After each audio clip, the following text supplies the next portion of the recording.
not protesters, they were rioters, tearing up the people's house, and they were handled with a kind of kid gloves with humanity.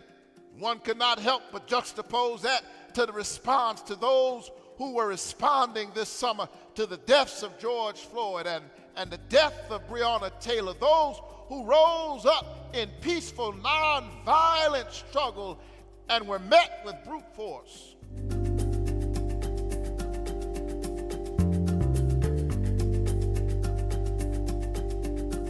Here in the wee hours,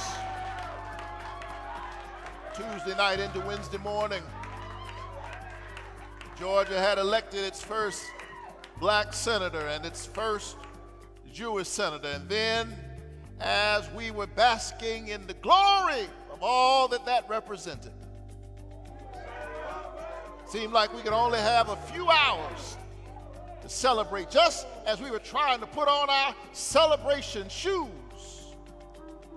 The ugly side of our story, our great and grand American story, began to emerge as we saw the crude and the angry and the disrespectful and the violent break their way into the people's house.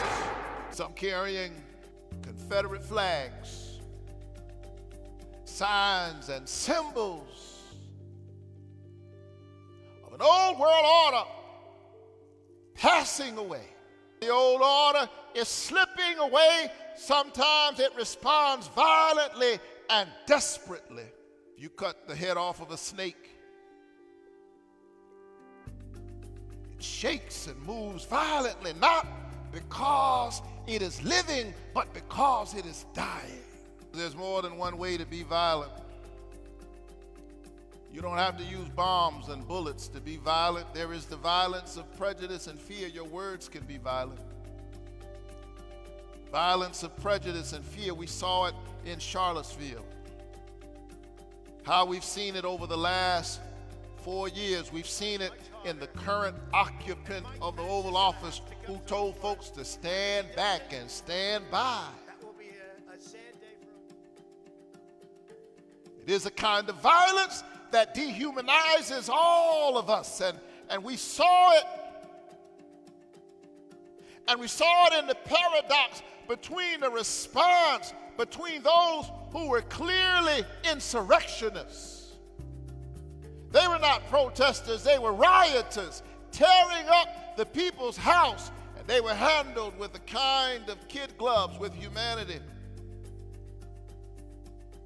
One could not help but juxtapose that to the response to those who were responding this summer to the deaths of George Floyd and the death of Breonna Taylor, those who rose up in peaceful, non-violent struggle and were met with brute force.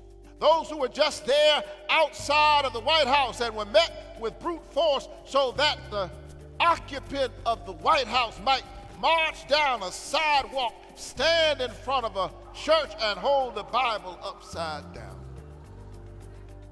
So there is both victory in this moment, and there is violence in this moment. There is fantastic opportunity and fierce opposition, and it reminds us that there is still a whole lot of work to do.